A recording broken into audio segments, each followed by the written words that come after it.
پھر وہ stable source of income ہمیشہ آپ کی محنت اور آپ کی جو پاپولیرٹی ہے امنگ دا سوسائٹی اور جو آپ کے نمبر آف کیسز ہیں اس پہ ڈپینڈ کرتی ہے. جتنے زیادہ نمبر آف کیسز یا جتنی آپ کی سروسز اچھی ہیں, مہنگی ہیں اور فار ایگزامپل ان کی ضرورت ہے, نیڈ ہے, اس اکارڈنگ پھر آپ کی ارننگ بڑھتی ہے. اور ان کمپیریزن جو لوگ جاب کی طرف جاتے ہیں یا جو کسی دوسری فیلڈ میں ہوتے ہیں اور وہ جاب کر رہے ہوتے ہیں, ان کا سورس اسی سنگل پوائنٹ سے, جیسے ڈگری ختم ہوئی جاب ملی اسٹارٹ ہو گیا, اور ان کی گروتھ اس طرح سے نہیں ہو پاتی جس طریقے سے اگر فار ایگزامپل آپ ایک ایسے پروفیشنل ہیں جو اپنی سروسز دے رہے ہیں, چاہے آپ ڈاکٹر ہیں, چاہے آپ جو ہے وہ کوئی سیلف امپلائڈ پرسن ہیں, تو آپ کی جو ارننگ ہے, آپ کی جو انکم ہے وہ آپ کی سکلز کے اوپر ڈپینڈ کرتی ہے. تو یہ ایک بات ہے کہ اگر آپ پریکٹسنگ وکیل کے طور پہ اس فیلڈ کو جوائن کرتے ہیں تو آپ کو اتنا عرصہ درکار ہے. تو وہ تمام بچے جو پریکٹس کرنا چاہتے ہیں, یعنی کہ وہ ایک وکیل کے طور پہ سرو کرنا چاہتے ہیں معاشرے کو, تو انہوں نے اپنے ذہن میں اس حوالے سے اپنے آپ کو پریپیئر کر کے آنا ہے کہ جب آپ ڈگری کمپلیٹ کر لیں گے تو آپ کی سورس آف انکم, ایک stable source of income start ہونے میں کم از کم 3 سے 4 سال کا عرصہ آپ کو درکار ہوگا. ایسا نہیں کہ 3-4 سال کے عرصے تک آپ کو کچھ بھی نہیں ملے گا,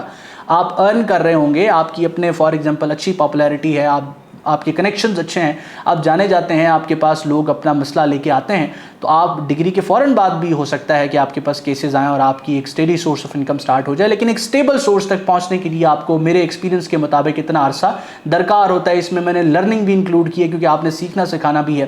اس کے علاوہ دوسرا طریقہ یہ ہوتا ہے کہ جب آپ ڈگری کمپلیٹ کر لیں, آپ کمیشن ایگزام کے لیے اپنے آپ کو پریپیئر کرنا سٹارٹ کر دیں. کمیشن ایگزام سے ہرگز مراد صرف یہ نہیں ہے کہ آپ نے CSS کرنا ہے یا PMS کر لینا ہے.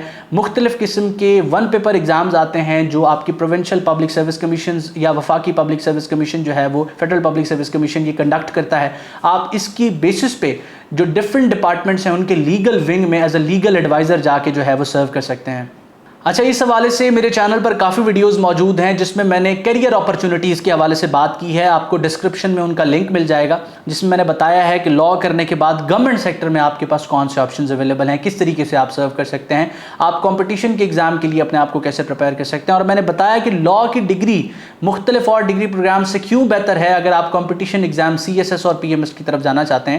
اس کے علاوہ جو میں نے آپ کو گورنمنٹ جاب کی یہاں پر تذکرہ کیا ہے, تو یہاں جتنی اپرچونٹیز لاء کی فیلڈ میں زیادہ ہیں اور جتنا کمپٹیشن لاء کی فیلڈ میں کم ہے, شاید ہی کوئی اور فیلڈ ہو جس میں اتنا کم کمپٹیشن ہو. لیکن میں اگین آپ کو کہوں گا کہ اگر آپ لاء کی فیلڈ کرتے ہیں, آپ اس ڈگری پروگرام کو کمپلیٹ کرتے ہیں, تو فیلڈ میں آنے کے بعد اگر آپ گورنمنٹ سیکٹر کی طرف بھی جاتے ہیں تو جاب لینے میں کم از کم 1 سے 1.5 یا 2 سال کا عرصہ آپ کو پھر بھی لگ جاتا ہے. وہ 1-1.5 سال 2 سال کا عرصہ اس لیے ہے کہ آپ نے اس دورانیہ میں پریپیئر کرنا ہے کمپٹیشن ایگزام کے لیے.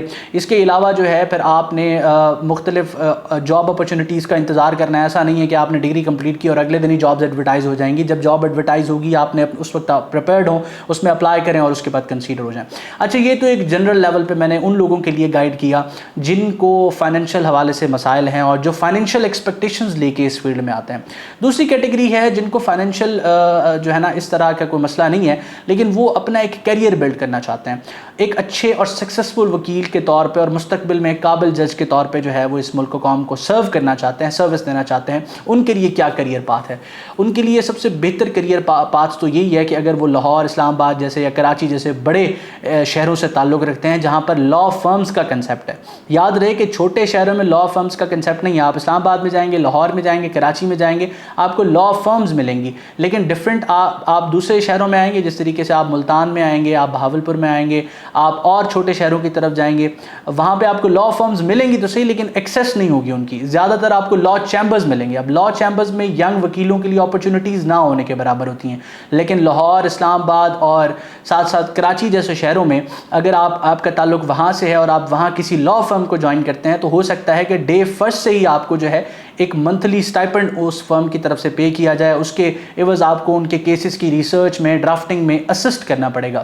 اب کینڈیڈیٹ جو ہوتا ہے وہ اپنے ڈگری پروگرام کے دوران ان چیزوں پہ فوکس نہیں کرتا, وہ جو ہے نا اپنی اکیڈمک کوالیفیکیشن بہتر نہیں کرتا, یعنی کہ جتنی چیزیں اس کو پڑھائی جا رہی ہیں وہ صرف اسی پہ ڈپینڈنٹ رہتا ہے. وہ اپنی ریسرچ کو امپروو نہیں کرتا, اپنی ریڈنگ کو کمپریہنسو نہیں کرتا, زیادہ چیزیں پڑھتا نہیں ہے, سیکھتا نہیں ہے.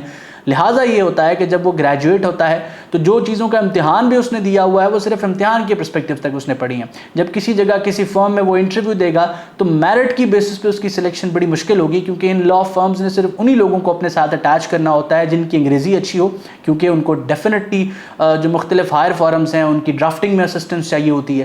اگر ان کی ریسرچ اچھی ہے. ریسرچ اچھی کیسے ہوگی؟ جب آپ اسٹیٹیوٹس کو جانتے ہوں گے, کیس لاز آپ نے پڑھے ہوں گے, کیس لاز سرچ کرنا جانتے ہوں گے, ان کو پڑھ کے اس کے اندر کا کرکس سمجھنا جانتے ہوں گے, تبھی آپ جو ہے وہ ریسرچ میں ان کو اسسٹ کر سکتے ہیں. تو یہ ساری چیزیں آپ نے خود کو خود سکھانی ہے, کیونکہ پاکستان کی یونیورسٹیز میں مختلف جو ادارے لاء کی ڈگری آفر کر رہے ہیں, تعلیم دے رہے ہیں قانون کی, وہ آپ کو اس لیول پر جا کے نہیں سکھاتے. تو یہ سیکھنے کے لیے آپ کو خود ایفرٹس پٹ کرنی پڑتی ہیں.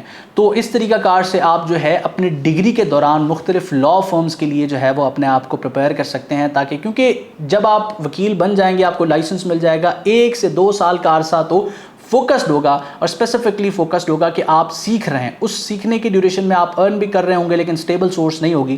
تو یہ جو میرا ویڈیو تھا, اس میں نے اسپیسیفکلی گائیڈنس دینی تھی کہ کس ایکسپیکٹیشن کے ساتھ آپ نے لاء کی فیلڈ کو جوائن کرنا ہے, اور کس مینٹیلٹی کے ساتھ آپ نے اس پروفیشن کا حصہ بننا ہے. اس کے علاوہ آپ کی جو ایکسپیکٹیشنز ہیں اس پروفیشن سے, آپ نے ان ساری چیزوں کو مد نظر رکھنا ہے اور اس کے اکارڈنگ اپنا پلان شیپ کرنا ہے. ایسا نہیں ہے کہ اگر آپ کو فائنینشیل مسائل ہیں, آپ کہیں کہ لاء کا مجھے شوق تھا, لیکن یہ کیونکہ فائنینشلی اسٹیبل پوسٹ نہیں ہے یا کیریئر نہیں ہے, اس وجہ سے میں اس کے اندر نہیں جاتا. تو ایسا بالکل نہیں ہے.